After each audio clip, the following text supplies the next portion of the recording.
Hello dear students, let's continue our chapter life processes. Okay, in last video I have discussed about nutrition in human beings. I thought that there is need to elaborate or discuss few points in detail. Okay, I thought that it is important. So, small intestine.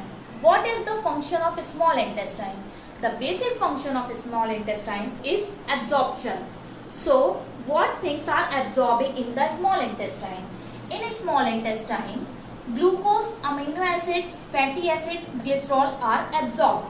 How these form? I am going to conclude whole nutrition in human beings. Okay, listen carefully. Carbohydrate is broken down by salivary amylase into glucose. Okay, and protein is broken down by pepsin and trypsin enzyme into amino acid.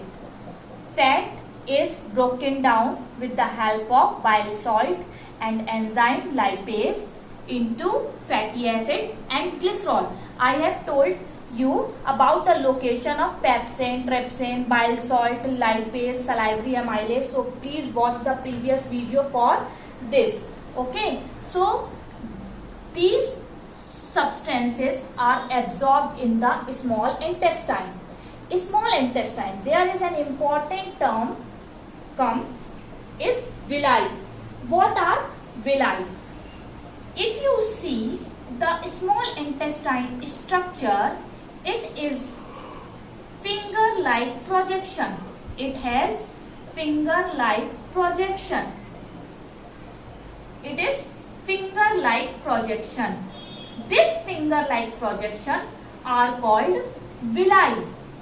These finger-like projection increase surface area for food, and there is the cells present which absorb these glucose, amino acid, fatty acid and glycerol. After absorbing these compounds or substance, these cells send the absorbed glucose, amino acid, fatty acid, glycerol to the blood to circulate in the blood, and blood can transfer these substance to all the organs to take energy. Okay. Large intestine. What is the function of large intestine? Large intestine, actually its function is defecation.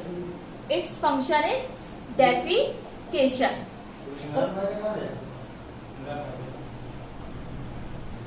So, large intestine function is defecation. The dead food which is remained after extracting glucose, amino acid, fatty acid and glycerol goes to large intestine, and from large intestine that food actually goes out of the body in the form of excreta. This process is called defecation. Okay. Now, next life process I am going to discuss is respiration. Respiration. What is respiration?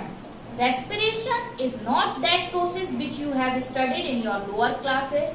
Let's brush up your knowledge again here. Okay. It is the process occur in the cells to obtain energy by utilizing oxygen and glucose.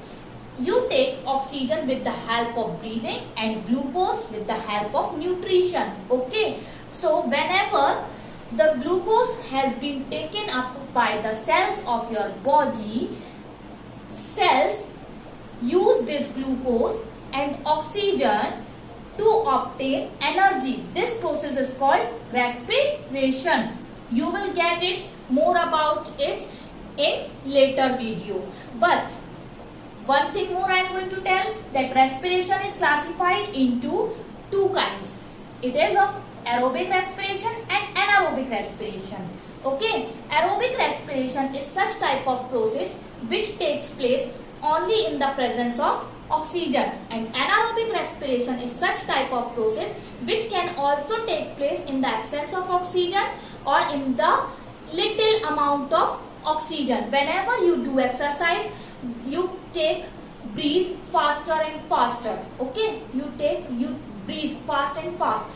Inappropriate amount of oxygen reach to your cell, so there is lack of oxygen inside your body, and in such condition, to obtain energy, cells in the lack of oxygen produce energy. Okay, so such type of process is called anaerobic respiration.